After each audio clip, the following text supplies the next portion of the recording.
Hi guys, this is editorial analysis for 2nd January 2016. Let's go to the first one. This is from the Indian Express. It says that what did the black money hoarders do during demonetization? Sometimes they would trick the Jan Dhan account holders into accepting their money and their black money and then going it and depositing into their Jan Dhan accounts in exchange of some commission. Sometimes they co-opted with bank officials for exchanging black income for a commission. They bought gold. Sometimes they used priests and peasants to deposit their black money.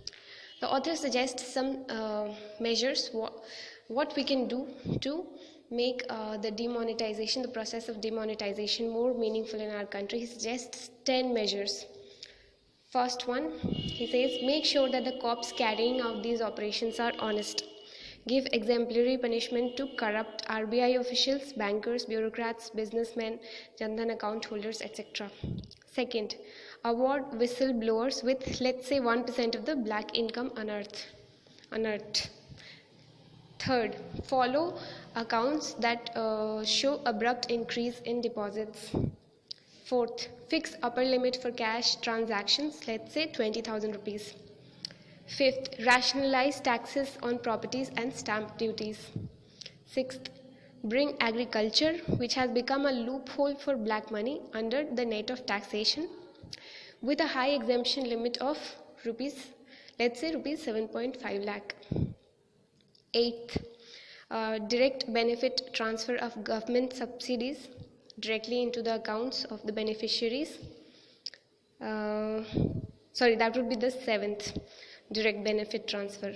Eighth, make political funding transparent. Ninth, don't show overconfidence. The politicians they shouldn't show overconfidence, and kindly consult domain experts here when it comes to implementation. And lastly, keep up the campaign for digital transactions for at least a year, especially in rural area. So that's our first editorial. Let's move on to the second editorial. This is from the Hindustan Times. It's a very complex one, so kindly pay attention. It says that the latest ceasefire in the Syrian civil war that has been brokered by Turkey, Russia and Iran is a source of optimism. Both Bashar al-Assad's Shia regime and the Sunni rebels, both of them in Syria, they don't have the ability to win the war. Okay, both of them don't have the ability to win this civil war. So they both need external support, and that is where other countries can make them sign on the dotted line, because they both need external support.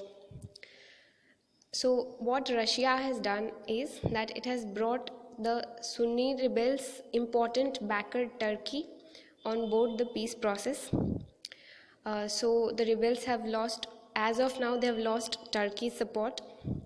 The rebels also do not have Saudi Arabia's backing, because Saudi Arabia won't do anything without the backing of United States. However, Turkey still insists that Assad steps down, and its main interest in the ceasefire is due to the fact that it wants to turn its guns to the Kurds now. Kurds, Kurds, they are an ethnic minority in the region. However, Kurds are backed by the United States and others, because the others see them as a bulwark against the Islamic State.